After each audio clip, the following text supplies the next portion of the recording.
everybody, and welcome back to another speed paint with Maximum Panic. And today we're getting down to part 3 of my RWBY redesign series. So over the years, my friends Rain, Twy, and I have made some original characters to write into a RWBY setting, and as of recent, we decided we wanted to overhaul their looks, their weapons, their backstories, and their roles overall. As a quick recap, these last 2 episodes I got to introduce you guys to Team Storm and Team Curse, which consist of Sage, Tana, Rain, Mira, Kanan, Ringo, Sirius, and Emmy. Up until now, I never specified what school they go to, nor where they all come from, or who taught them to fight the creatures of Grimm, but that all changes today, so let's get right down to it.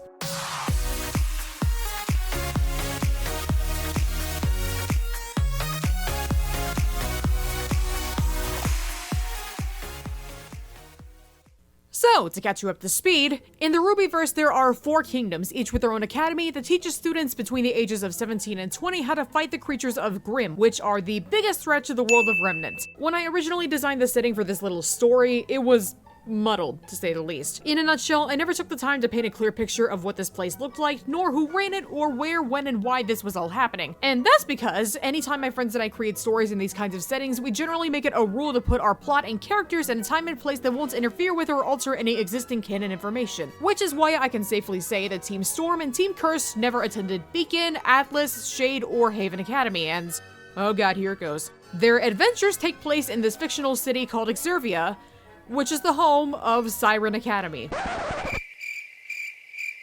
Alright, don't rake me over the coals for this just yet. I know it's not canon and everything, but I'll get to that in a minute. Just sit your ass back down, alright? Okay, I'm sure the first thing you're wondering is, wait, you said there were 4 kingdoms, why did you make a 5th? Now, at first I didn't really have a clear answer or explanation for this. I just kind of ignored the criticisms and I drew out the story as I pleased over the years. But looking back on it, my intention was never to create an entire kingdom. All we needed at the time to tell the story were a city and a school, so that's all we ever made. It didn't make sense for us to have anything as big as a whole new kingdom. But then there was the fall of Beacon. And then at the end of Volume 8, this happened. Yeah. So I think it's safe to say that at some point down the line, someone is gonna want to rebuild what was lost during the whole Salem, Ozpin, Relic Maiden debacle. And of course, with the time frame being a big concern in all of this, remember how I just said we write our stories in a different time and place? Well, the events of this story in particular happen to take place anywhere from 45 to 150 years after the events of RWBY. Look, I hear you. The series hasn't ended, and we have no idea how it will, whether that entails Salem's demise, Team RWBY becoming the Maidens, Ozpin's cycle of reincarnation finally coming to an end, or Remnant getting saved or wiped from existence once the relics come together. But my point is, this is all happening far enough down the line that, in a hypothetical scenario, we don't have to worry about all that. So basically, we can just pretend that the whole magic part of the series never even happened. I mean, kind of. There's still the occasional nod to the main story's events here and there, but this whole thing is more focused on a fresh and original story. Which is why this whole story is kind of replicating the aesthetic and the glory days of RWBY Volumes 1 and 2, where magic wasn't even a concern, and we got to see some of Monty Ohm's best work. Rest in peace, my dude. Okay, a few things before we start today. Some people in the comments on the last few videos pointed out a few things about our previously introduced RWBY characters, and it seems like some of you really struck a chord with Rain and Twy. So first off, much thanks to Assassin Cop Khan, who suggested that Tana and Ringo's last name is Emberheart. Apparently it has a lot more layers of meaning to it than I originally thought, so thank you! And also thank you to Danakara JB, who pointed out that Rain feels like he should be more based on Artemis than Apollo, to which I say, first off, you right. Second of all, the reason he was originally based on Apollo is because Mira used to be based on Artemis when I originally wrote her more so than Twy did. Artemis was the goddess of the hunt and heavily associated with the moon, which Mira also very heavily associated with the moon to this day. But now that Mira is based on a different deity from a different culture entirely, yeah, Rain could definitely be based more on Artemis now. Thank you, we have definitely considered it, and yeah, we're going with it. Again, thanks much. Alright, regardless, let me paint you a picture. So, Exervia is a city located on the southwest coast of Anima as a sort of bridge or middle grounds between the 3 remaining kingdoms and the continent of Menagerie. Its name comes from the Latin verb servo, which means to watch over. The aesthetic of the city overall is very much reminiscent of the country of Greece. While the city itself is comprised primarily of buildings in the style of Tuscan or Cycladic architecture, not unlike the island of Mykonos, the city center has evolved into a more modern landscape with office buildings, busy intersections, and apartment buildings that stack maybe 8 stories high. It also features a few smaller learning centers or community colleges for those who want to take up a career that doesn't involve becoming a huntsman or huntress. But of course, because this story takes place so far into the future, Serbia has heavily incorporated technology into its ecosystem. Scrolls are still a thing, televisions are holographic, almost all forms of currency are digital, and you really don't have to leave your house to buy food or clothes anymore. I mean, you should still go outside once in a while, right? Anyways, there's a rumor going around that if you stand on top of the tallest building in the city, you can see across the ocean all the way to Menagerie. Fun stuff. A little dangerous for that matter. And of course, the coup de grace of this story setting is the one and only Siren Academy. Originally, I named it that back around RWBY Volume 1 before we even knew the names of the other schools. So at the time, I thought they were all named after alarms, like Beacon and Signal, you know? But I'm sticking with Siren. So Siren Academy sits on top of a hill that overlooks most of Exervia. So imagine a more cliffside kind of establishment. The shape of the school itself is very square, with nods to Doric and Ionic architecture, and the entire facility is pure white. Seriously, you could go blind just looking at that thing if the sun hit it just right. The school itself takes heavy inspiration from greater structures such as the Parthenon, the Colosseum, and most notably, the Academy of Athens. Actually, there's something important I want to mention real quick. While the main RWBY series predominantly focused on characters and plotlines which took inspiration from classic fairy tales or movies, my friends and I have decided to take things in a different direction. The characters, setting, and events for our little story heavily take after various legends and figures from Greek and Norse mythology, just because we wanted to try something different and see how it went. As for the cliff that Siren sits upon, I wouldn't exactly call it a cliff. If anything, I'd go so far as to compare it to Mount Olympus. But you'd be a damn fool to assume that I'd base it on the version seen in Disney's Hercules. No. This version is so much cooler. Or at least I hope it is. To travel up the mountain leading to Siren's front gates, you'd have to take a plane or a skytram because the terrain is that steep. The front face of the mountain is covered in gigantic waterfalls that plunge over 600 feet below, but up top, I'd say it's almost idyllic. Because of the Academy's altitude, the weather up top is cooler in the spring and summer, but in the winters, it ends up being brutally cold. Least to say, any students coming to Siren better have packed a heavy-duty winter jacket in their luggage, otherwise they're gonna be begging their classmates all winter for some extra coverage. Dumbasses. All around the main campus are various marble statues depicting important figures throughout Siren's history, including some of its most remarkable alumni, teachers, and each of the previous headmasters. Most notably, Siren has a huge courtyard with 2 big rows of yew trees, and in the center of it is a massive olive tree, thought to be the centerpiece around which the city and later the Academy were built. There's a lot of architectural features baked into Siren that are meant to be sneaky little references to stories from Greek mythology, and a few others at that. So if you found some from this video alone, then that means I did my job right. As for some of the tinier details, the school mascot is a wolf and the students' uniforms are primarily a dark turquoise with silver accents and a white shirt underneath. To indicate their age and class, sophomore students have bronze brooches on their lapels, juniors have silver, and seniors have gold. Sadly, the freshmen don't get anything fancy. The teachers have the option to wear similar uniforms, each stylized to their class or category, but most don't wear them outside of opening and closing ceremonies. Or, you know, if there's a graduation, wedding, or a funeral, then yeah, they'll wear those, but still. I actually really love the overall concept of this city. I wanted to create something sunny with a new cultural inspiration compared to what we've seen thus far in the other kingdoms. So to think that this all takes place in a more Mediterranean environment is actually really cool. So, I'm guessing you got some more questions about Siren itself, right? Starting with the most important question of all, who is the headmaster? Who the hell is keeping all these kids in line? Well, let me introduce you. The headmaster of Siren Academy, formerly one of its students, is a man with more scars on his back than he has stories to tell. This is Professor Grissen Wolfgang. Grissen's first name comes from the French word gris for gray, and his last name is Old German for traveling wolf. Unlike most of the headmasters we've seen thus far, he's a very gruff, sturdy, built like a brick house, concrete on the outside, cotton on the inside type of character. As in, while he typically carries an air of touch me and you die, he's also very compassionate when it comes to teaching his students a thing or two about what it really takes to become a successful huntsman or huntress. He's seen more than his fair share of death and destruction by this point, sometimes caused by himself, and by now has a grim kill count almost up in the thousands. Imagine the type of guy you'd almost never see without a cigar sticking out of his mouth. He knows it's bad for him, but frankly doesn't give a fuck, as by this point in his life, he's accomplished almost everything he set out to do during his days as a student at Siren. So, for someone as high caliber and important as Professor Wolfgang, I'm sure you're wondering what story character he takes after. Well, since Team Storm is based off gods and goddesses, I only found it fitting to give Gryson a role of equal weight. Or, actually a lot more weight now that I think about it. He's based off Fenrir, the son of Loki the trickster god, and a giant wolf in Norse mythology who is responsible for all kinds of violent acts, such as, I don't know, biting off Tyr's right hand, and most famously, devouring the god Odin in the middle of Ragnarok. The reason he's such a fearsome character, aside from physical appearances and first impressions, stems from his weapon of choice, which, not totally unlike Draven's from League of Legends, are a pair of spinning swords. Those things are massive all on their own, but because Professor Wolfgang does not fuck around, their second form packs just as heavy a punch. When the two are combined, they transform into a light machine gun designed after the M249 LMG. That and his semblance, which I've dubbed Vice Grip, makes it so when he digs his weapon, or, claws into his opponent, he will not, and I mean not, let go. Therefore making him the kinds of opponent that you definitely don't want to get his hands on you.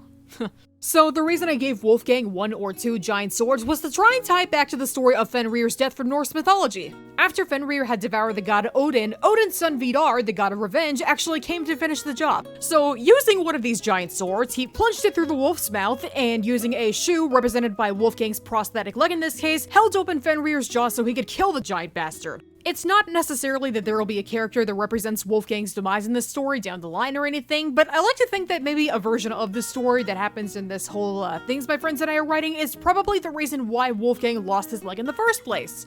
As a side note, the main reason that I beefed up Professor Wolfgang from his original design is because I was really fascinated with the character Big B Wolf from Telltale's The Wolf Among Us.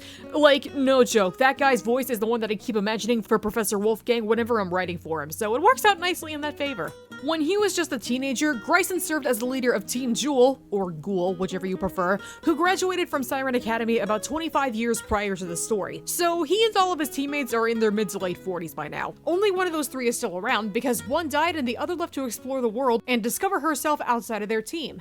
Tragic backstories aside, his co-worker and former teammate is Layla Singh. I introduced her previously in my first episode of Imagine with Max, where she served as the primary antagonist in a deadly magical girl setting. Layla is the shop teacher at Siren that knows everything there is to learn about how to make weapons and what kinds of ammunition are good for grim hunting versus criminal catching. Her name is Hindi in origin, and it translates to Black Lion. Layla is based on Durga, a popular deity in Hindu mythology who rode into battle on a lion and, with 8 arms to hold her weapons, fought off a number of demonic forces that threatened the balance of peace, including one particularly threatening buffalo demon. As a nice little nod to Durga, Layla usually rides into battle with a different weapon every time. Each one is obviously a placeholder made in her shop class, and funnily enough, nobody knows what her trademark weapon is except for Professor Wolfgang. But, I mean, she hasn't used it in years, so it's not like we're ever gonna get to see it, right? Her most notable features include a cybernetic left arm, a lion's tail, and a mark on her forehead called a bindi, which in Hindu culture is meant to represent the third eye. Her semblance, which ties her back to Durga, allows Layla to manifest 8 spectral arms around her form, which will last from the moment they pick up a weapon in hand to the moment they drop said weapon, at which point they will individually dissipate until she runs out of weapons to use in battle. The other 2 members of their team were Falcon Faunus Era Vanderberg and Stag Faunus Shiro Watanabe. When Layla was still part of Team Jewel, which to this day she adamantly argues was pronounced Ghoul, she was best friends with Wolfgang's now ex-fiancé Era, and Shiro was their big brother figure. Unfortunately, Shiro's death later in life served as the catalyst for the team's eventual breakup. After that, Era realized that she never got to know herself outside of their team, so she left Exervia to explore the world and rediscover herself. Era's name is Welsh for snow, and her character takes after the Norse goddess Air, also known as a Valkyrie, who was renowned for her medical skills, hence her whole role as part of Team Jewel, or Ghoul, whatever. Shiro's name means white, and his last name means crossing or boundary. His character takes inspiration from deer, which in Shinto mythology were considered to be messengers of the gods. The white deer in particular, hence his first name, was considered a divine messenger, so it works out kinda nicely. But that's Team Jewel in a nutshell. Between their graduation and their breakup, all 4 were teachers at Siren Academy back in the day. Shiro was the history teacher, and Era was the teacher and school nurse who taught students the basics of maintaining and manipulating one's own aura in order to heal or channel their semblances accordingly. In other words, she was the one who taught the students how not to die in the middle of a battle. Another teacher, who some of you might recognize as a new OC of mine from the Humans vs. Kaiju SPEEDPAINT I did a while back, is my character Videl, nicknamed V. In the RWBYverse, V's name is actually Viridian Stratus. Viridian is a Latin name that translates directly to the color green, and rather than Reign of Team Storm, who took a more earthbound aesthetic for his character, I decided to go with something more celestial in nature. Stratus, despite meaning army in Greek, is also a clever reference to the stratosphere, or, you know, the sky, which is the location of a certain phenomenon known as the Northern Lights. That light show has God knows how many stories and myths written around it, but the ones that I like to focus on express 2 very different ideas. In Norse mythology, the lights, aka the Bifrost Bridge, served as a bridge to Valhalla for fallen warriors. And for a more romantic idea, those in Estonia believed that the lights were horse-drawn carriages carrying attendees to a celestial wedding. But if we're looking at a much darker take, those in France and Italy believed it to be a bad omen for anything ranging from war to plague and death, mainly because they just so happened to appear in the sky a few weeks before the French Revolution, and we all know how bloody that was. And those in Greenland believed it to be the souls of stillborn babies? Oh wow, that actually connects a lot deeper to V's history than I thought it would, Anyways, V serves as Siren Academy's professor of Remnants mythology, because it was either that or to take the opening for gym teacher. In other words, she would be the person to go to if you had any questions about things like, per se, the Four Maidens, the relics, or even the origin of the Silver Eyes. She doesn't know everything per se, but just enough that we're not pushing too hard back into the whole magic element of RWBY, because we ain't doing that shit this time around. I really had to think about what kinds of weapon would suit V best because of her association with the lights, which really narrowed down my options. In the end, I chose a Doro spear, which doesn't sound too fancy, but the spearhead splits apart into 4 sections and turns into a dual light projector and hunting rifle, which is used like a giant flashlight, a firing arm, and a tool to strengthen her semblance. V's semblance, nicknamed Guiding Light, gives her the power to gather energy from incoming attacks, and unlike Yang Xiaolong or Adam Taurus, who release their energy in a more destructive burst, she can cast a healing light to mend her wounds or help any of her surrounding allies. The energy takes on the appearance of the Northern Lights themselves, and as a neat little side effect, the more she stores up, the brighter her hair glows in the dark. So, hypothetically, if V took a serious beating or built up a massive amount of energy, she could probably create a luminous healing light all the way across Exervia, creating the image of the Northern Lights themselves. Of course, that in itself is a move that would mean risking her life to do so, but thankfully it hasn't come to that. Yet. Relations-wise, V was the leader of Team Viridian and graduated with only 2 of her teammates about 10 years prior to the story. Why that happened is a tragic little love story in itself, but you'll have to wait until I upload part 4 to hear what happens there. Sorry, not sorry.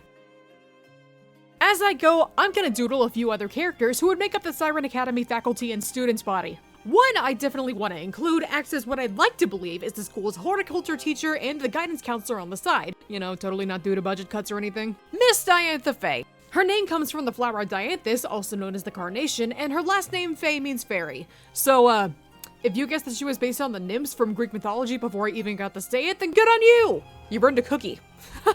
Also, her weapon is what appears to be a set of fairy wings that, when dismantled, slide down her forearms and turn into what it can only compare to the riot control batons from Star Wars The Force Awakens. Very proud of this one actually, so let me have this, okay? I'm also very proud of this next boy. Jacinto Vasquez, whose first name is Spanish for hyacinth, a purple flower, is the hypothetical gym teacher at Siren Academy. I mean, gym teacher is an oversimplification, but he was hired to teach students a thing or two about the basics of physical combat and how to fight in the event they don't have a weapon to rely on. Vasquez is as friendly as they come, and unlike Headmaster Wolfgang, makes it a point to reassure the students that they're in a safe space and don't have anything to worry about as long as they're in the company of their friends and allies. Jacinto was actually Viridian's best friend, and at one point was her best friend with benefits, if you know what I mean. But they're on good terms now, no worries. But Jacinto's character actually takes after Hyacinthus, an athletic prince from Greek mythology who was fought over by Apollo and Zephyr. Long story short, a contest of admiration got out of hand when a discus struck him in the head and killed him. Tragic, of course, but I find it ironic how this dude died trying to learn how to play sports from the gods, whereas Jacinto here is teaching students themed after gods and myths how to fight and play sports instead. Let's see, who else should I add to the roster? Oh, right. Allow me to introduce one of Siren's most promising senior students, a strapping young man named Jason Wolfgang. Yeah, did I forget to mention that Headmaster Wolfgang had a son? Jason is considerably calmer and more considerate than his father, who gives zero fucks about anything that doesn't have an exam coming up. He was born while his dad and Era were still together in a committed relationship, though she left the city and her family around the time that he was 11, leaving him stuck with his dad who, for lack of a better term, didn't know jack shit about being a proper father figure. But that's not to say he didn't try, at least. Jason turned out alright. Kind of. Or, at the very least, he's doing well academically. Because his dad is the headmaster, Jason always had a couple of extra pros and cons during his time at Siren. Sure, lots of people thought he was cool, but because of his dad's status, that also meant he had a lot of pressure on his shoulders. Every member of the Wolfgang family in years past has gone on to become revered huntsmen, which meant Jason really had to pull his weight to measure up to his dad. Or, to a lower standard, contest his relatives' reputation as a band of hell-raising juvenile delinquents. My god, imagine the stories there would be to tell. But the reason Jason carries a calmer, friendlier demeanor compared to Headmaster Wolfgang is because he takes after Hati. Hati is best known in Norse mythology as the child of Fenrir, who chased the moon across the sky until eventually swallowing it, triggering a series of disasters that would set Fenrir free and pave the way for him to devour Odin during Ragnarok. And you can definitely see some of those mythological influences in his weapons as well. Jason's primary combat artillery is a pair of silver gauntlets with retractable steel claws not unlike those of Wolverine's. But the neat little twist on Jason's gauntlets is the projectile weaponry, inspired by the whistling birds as seen in Star Wars The Mandalorian. As opposed to firing bullets, the projectiles that Jason uses are tiny guided munitions, otherwise known as itty-bitty target-seeking missiles that explode on impact. The noise they make when they launch sounds kind of like high-pitched wolves howling, but when launching multiple munitions at once, it's like you can hear an entire pack howling. Definitely scarier that way. And just know, despite the fact that we haven't quite worked out all the kinks with his semblance yet, that unlike his father who just can't seem to let things go, Jason's semblance more so focuses on creating stable bonds or connections with people that he's close to. Not totally unlike Raven Branwen's semblance, but this has more of a loyal to your pack kind of mentality going on. As for some of these supporting students, aka the other teams attending Siren, I want to start with one that I almost completely forgot about up until last summer. I had this all-girl group that never got a ton of personality development, save for one that obtained roles in some other AUs to my friends and I wrote over the years. The girls in question make up Team Vintage, and as opposed to previously being based off gemstones, because these girls were made during my whole Steven Universe phase, now they take after the 4 card suits: hearts, clubs, spades, and diamonds.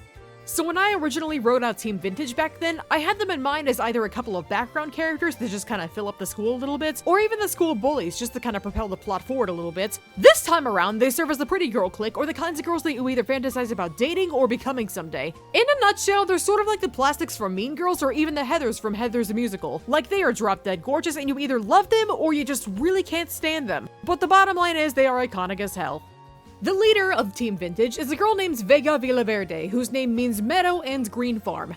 She's a very down-to-earth type of person, and by that I mean one of those people who believes they should be thankful for everything the earth gave to them, hence her somewhat bohemian and or druid aesthetic here. While the rest of her team makes up a collective rowdy or chaotic energy, Vega is usually the one responsible for calming them down or getting things back under control. It's also noted that before she wanted to be a huntress, Vega was and is renowned as a talented musician who can play most string instruments with ease. Her semblance, likewise, allows her to create a series of musical notes that can relax or demotivate any targets within earshot. This ability is also what primarily ties her to her mythological connection, the lyre played by the legendary musician Orpheus. Vega's bitch of a partner, on the other hand, is Nyx, known by me and my friends as one of my more self-centered original characters, Natasha. Nyx Hallstone, Nyx meaning knight and Hallstone meaning hollowed stone, fights with a massive spiked club so she can quickly and painfully get her points across. But if we're talking more serious backstories here, she led a pretty harsh life leading up to the start of the story. Her family used to be rich and well-respected, her dad being a politician in this case. But after he tried running for mayor of Exervia and then was outed for a number of despicable things like spending campaign donations on himself and his mistress, he up and abandoned her family, leaving them high and dry to try and rebuild a reputation from the ground up. Nyx's family went on to start and operate a popular hair salon in Exervia, and since then she's made her own way around in life. Her own philosophy, something that I could try and stand living by for once, is that other people's opinions are not her responsibility. Therefore, she is going to dress, talk, and act however she damn well pleases without worrying about all the eyes on her. Funny enough, that same ideology plays a big part in both her mythology connection and her special ability. You mythology aficionados out there might have already noticed, but for those of you who didn't, Nyx shares her name with a Greek goddess and personification of the night, a figure dressed all in black and surrounded by a dark mist. Likewise, her semblance, which Nyx calls Nightshade, enables her to cast a large smoke screen that shrouds the surrounding area in total darkness, giving her enemies a serious sight disadvantage so she can spring out of the dark for the finishing blow. Nyx's best friend in all things fashionable and the third member of Team Vintage is Tiffany Diamantis. Her name refers to the iconic gemstone, one of the largest yellow diamonds ever discovered, hence her whole posh getup and love for all things shiny. She fights with a standard pair of revolvers, but her semblance allows her to crystallize the surface of whatever she touches, hence why she's forced to wear gloves almost constantly. She's one of those people who looks beneath the surface for the greater qualities and everything, but also appreciates the small things in life for what they are. She tries to approach situations with a clear conscience and play peacemaker whenever things get out of hands between her teammates, preferring to handle things without the need for Vega's semblance intervention. Funny enough, Tiffany's parallels to mythology are just as high and mighty as the word diamond would imply. In Greek mythology, not only were diamonds considered to be fragments of falling stars or the tears of the gods, but their more archaic form, known as adamantine, were used for everything from crafting unbreakable armor to building the gates of Tartarus to forging the weapon that ultimately slayed Medusa in her sleep. So, to say that Tiffany's contributions to Team Vintage are invaluable would be a serious understatement. And of course, the last girl on the team is Garnet's Bunker. Garnet's being a shade of red, and bunker coming from the French phrase bon cœur, which means good heart. She's one of those girls who led a relatively comfortable lifestyle, aka coming from a rich family that taught her kindness goes a long way. She cares a lot for her friends and gets sick over the idea of people disliking her. Her primary weapon is a pair of gauntlets, which, obviously inspired by Vi from League of Legends, also act as a combination of steam valves and pistons that build up power and pressure the more hits that she deals out. Garnet actually joined Siren Academy 2 years early due to her fighting prowess and the fact that Wolfgang saw an opportunity in her. So at the time of the story right now, she's about the same age as the freshman class. Of course, that in itself led to some friction between her and Nyx, who holds some resentment towards Garnet because she never had to fight like hell to get what she wanted. Despite the clear conflict of interest, Garnet is still actively trying to show Nyx that she wants to coexist or maybe even have a genuine friend, especially since her rich upbringing meant that so many kids tried to befriend her in years prior just to get a taste of all that wealth. And it goes without saying here that Garnet's semblance, by the way, is something she doesn't like to use but has come in handy on more than one occasion. Garnet nicknames her ability Heartstrings for pretty obvious reasons. It allows her to share her emotions with the people around her at a moment's notice, and more often than not hinders their decision-making process if the feeling in question is strong enough. Whether it's making her opponent feel just as afraid as she is, helping her classmates understand how badly she's hurt by words or actions, or even just sharing a moment of joy with the people around her, Garnet's empathy has been weaponized in both the best and worst ways. Bottom line, if you're wondering why Garnet seems so eager to spread the love, it's primarily because her character alludes to Eros, the Greek god of love. I mean, duh, right? So there you have it, a few of the staff and students from Siren Academy. Sure, this whole debacle primarily takes place at the school itself, but that's not to say that they're the only important people in this whole story. Some other characters who hold high merit serve as Siren Academy alumni, and a few are actually the parents of the members of Team Storm and Team Curse, two of which actually tie two members of Team Storm closer together than you'd initially think. Once upon a time, in the same class as Team Jewel, there was a team of girls who made up Team Tropic, led by a woman named Terra Anumari. Little is known about her, save for the fact that she was actually the mother of Mira Anumari, the fourth member of Team Storm. On her team were three other women, including Sheep Faunus Rachel Bowie, Shy Bean Palmyra Craven, and Fox Faunus Chrysanthemum de la Puerta. Terra's mythological connection, ironically, is a deity of the same name, known famously as the Hindu goddess of the stars, also known as the lover of Chandra, the Hindu god of the moon. Rachel is based on the story of the Golden Fleece, and Palmyra is based on Theseus, a so-called hero from Greek mythology who was praised for slaying the Minotaur. And Chrysanthemum ties back to All Souls' Day, better known as the Day of the Dead, which is a day meant to honor the faithfully departed.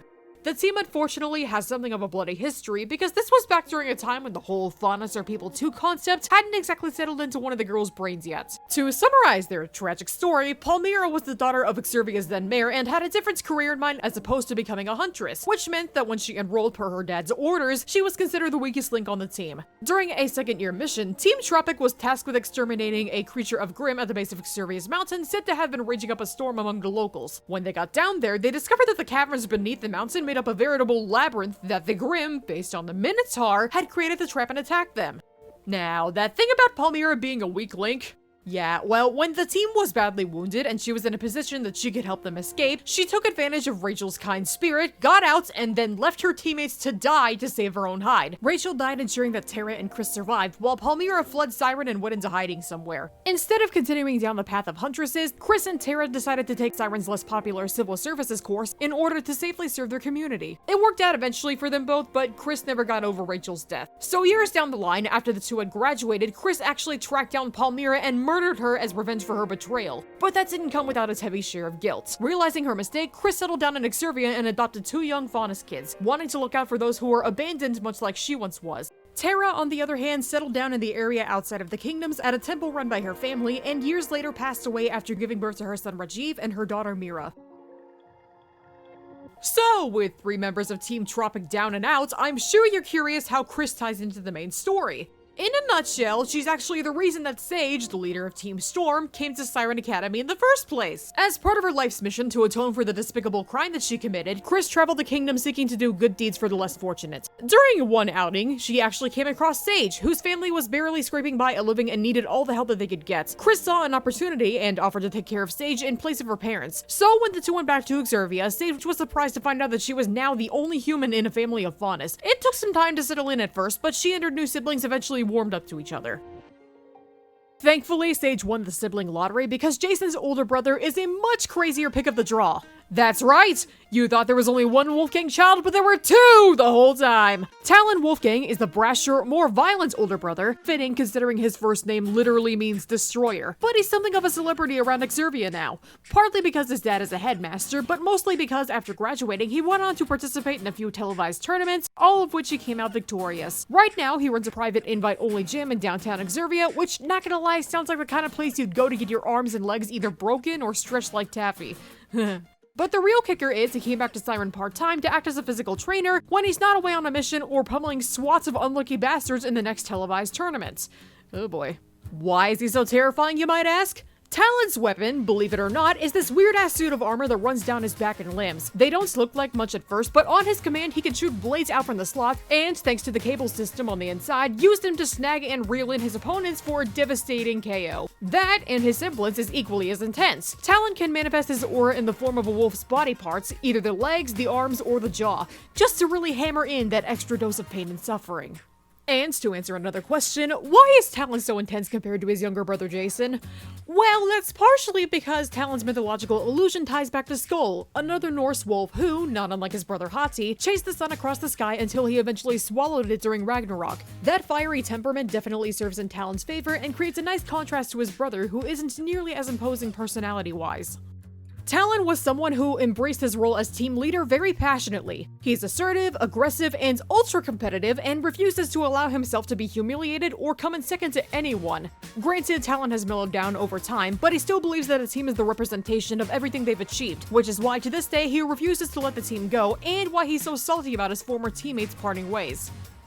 Talon's former team, thankfully not dead like Team Tropic, was made up of himself and 3 others by the names Rajiv Anumari, Oleander Florentine, and Engel, who, according to my friend Twy, refuses to acknowledge the fact that she has a last name. The 4 of these goobers once attended Siren Academy as Team Taffy, much to Talon's dismay and his dad's amusement, and were the top of their class when it came to combat.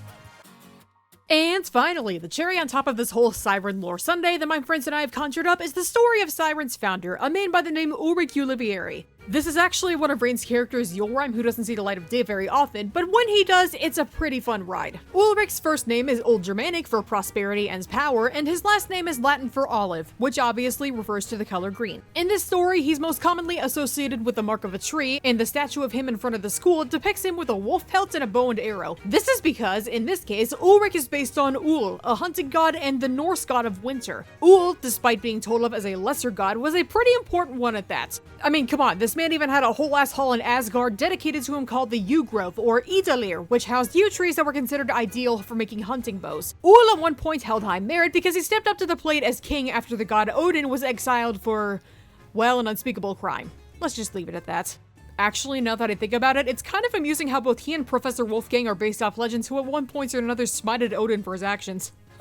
And by the way, considering this is the guy who guided the foundation of Siren Academy, I wanted to make it clear he'd be a very seasoned huntsman who didn't have to rely on heavy artillery or bullets to get the job done. Ulrich's semblance, to put it simply, is arbormancy, which is described as the power to control nature, particularly trees of all shapes and sizes. In other words, if you ever wondered where that gigantic olive tree in Siren's courtyard came from, just ask this guy. I mean, his archery bow was even made from a branch of that very same tree, for crying out loud. With a semblance like that, it's not very hard to imagine how this hill overlooking Exervia went from a frozen wasteland to a cliffside teeming with organic life. One thing Ulrich and his godly inspirations share in common is their legacy. Both were important figures at one point in time, but it's been so long since their stories were passed down that they've almost been forgotten. Or rather, Ulrich would have been forgotten, were it not for the fact that his family recorded his accomplishments and over time passed his famous arbormancy semblance down to his latest descendant, who in this case happens to be Rain Shiba, the 3rd member of Team Storm. I mean, come on, guys. Both of them are dressed in green and they've got arrows for days. Like, are you kidding me? But you know what? I think that's enough of that teasing. So as we come to the end of this 18th and final character speed paint, why don't we take a look back at all the supporting characters that we've met this episode.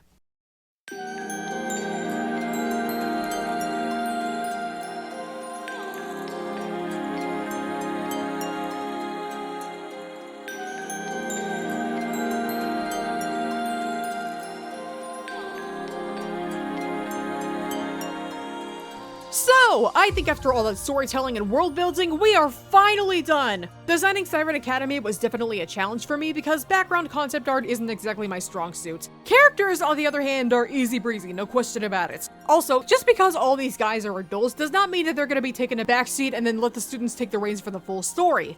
Especially not when the villains come rolling into town. That is going to be a fun topic to cover next time you guys come back to see part 4. But until then, feel free to check out the last 2 RWBY speed paints I did if you've got any questions or curiosities about the rest of me and my friends' characters. Thank you so much for watching, and I will see you guys in the next video.